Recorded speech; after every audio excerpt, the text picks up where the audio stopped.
Okay. Now, on to part what the fuck ever. If you guys have been keeping track better than me, hopefully you have. Okay, so on to the next former corrupt coworker. Okay, I'm gonna go into right now Miss Natasha, who was actually a Gemini. The little bit that I knew about her is that she had been adopted at a really young age, I believe it was, by a white woman, and so that's who she was raised from, and probably got a lot of her values, characteristics, and things of that nature. I remember befriending her and feeling a lot of empathy toward her, like she was in pain for some reason. And so I recall a day of her bringing me over to her home in which she was living with her adopted mother, and the energy there being so tense, like so quiet, uncomfortably, like eerily quiet. And like, I got a feeling like, Natasha, you have to exist but not exist here, right? Because you move like a ghost here. You know what I'm saying? And so I didn't know what was going on with that. But in addition to that, I would invite her out on occasion. She even spent the night at my crib a few times. Again, for some reason, my heart went out to her, although other girls would invite her out from the job and they just weren't cool with me. They would never invite me out. And she would never go out of her way to, oh, well, what about Minata? Even though I would always think of her, but and that should have been a sign. But either which way, yeah, she would stay the night some nights. And then it came a day that she called me out of the blue. It was very late at night, and was talking to me about being stranded and trapped at some guy's house who was turned crazy on her, and that she needed help getting out of there. She was really far away from home. And so from there, I tried to make some calls on my end, and I think I might have offered to pick her up, but somewhere along the way, I think she was on Facebook online and found someone who came out to come and quickly get her. And so when she got home, she talked about it a little more, and I just sort of warned her, like, girl, well, if you go out places to let someone know, even if you would just call me or text me, like, let me know where you're going, like, or at least if you're not heard back from someone, knows of your last whereabouts. Now, I'm not sure as to whether shortly prior to that or after, there was a time that the police even came out to Publix. One of the first times that ever happened for an employee, because she, Natasha, had not had a lock on. The way she told it was that she didn't have her page locked on Facebook, and somehow a guy found her workplace and was stalking her or something like that. So that was either the first or second instant of a similar thing happening. And so I'm not sure what Natasha was into that made her this easy target, so it seemed, for predatory, guys behaving predatorily toward her. And so I just try to give her a little advice, like, be more careful, be safe. If anything happened in the future, you could always call me.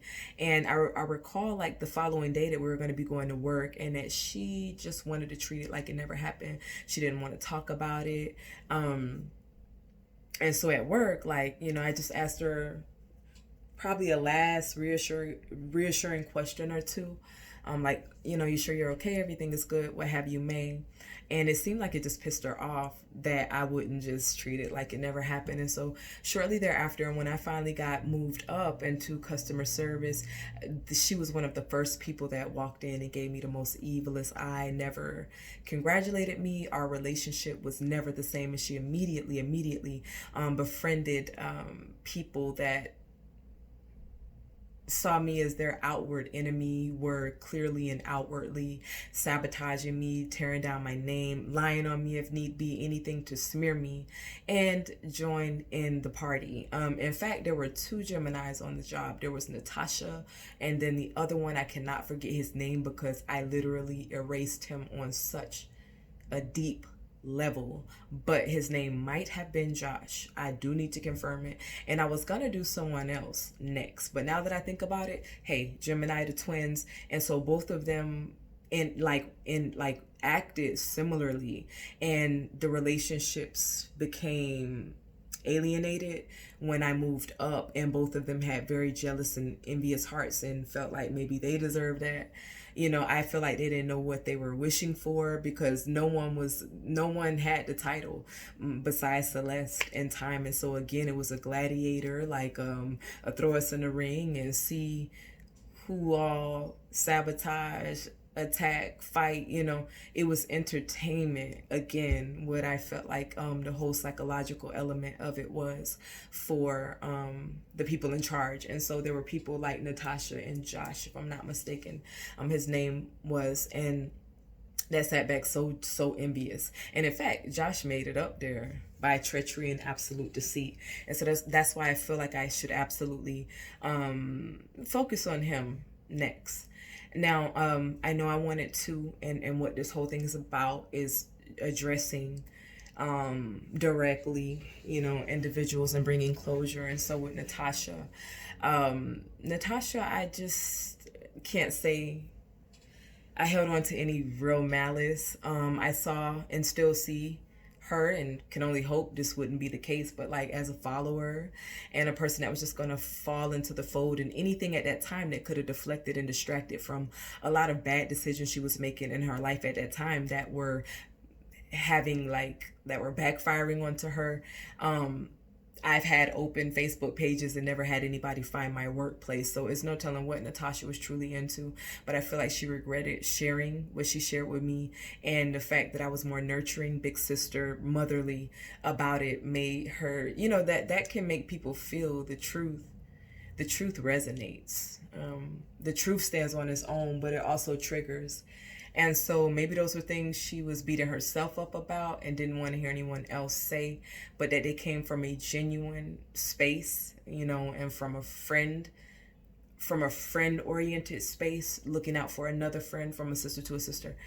But the way that she took it and what then followed thereafter, which was complete sabotage and betrayal, I can't say I was surprised of at that point in my life. I just had became used to it, treachery and deceit, and so I didn't think much of it. I didn't take it hardcore, but yeah, I'm just here to say, Natasha, by the way, is absolutely gorgeous. She always has been. She was then, I'm sure she is now, in a caliber to be a model. And so find your place, girlfriend, find your space, find what makes you happy, grow into it, become a woman, and mentor somebody. It's okay to be happy for someone else's blessing. And in general, that's usually what opens you up to the greatest blessings and life's abundance, being able to be happy for someone else.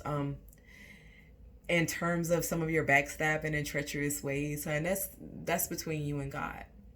But just to know that, I observed you, I saw you. And stay safe out there. You know what I'm saying? Aspire toward legitimacy in your life and your aspirations and goals, and occupations that you can be proud of, not ashamed of, not in hiding from, and not that make you a target to predators. And it just keeps happening and happening. And so elevate, in other words. And so you guys be on the lookout for the next part to the series, and I'll see you then.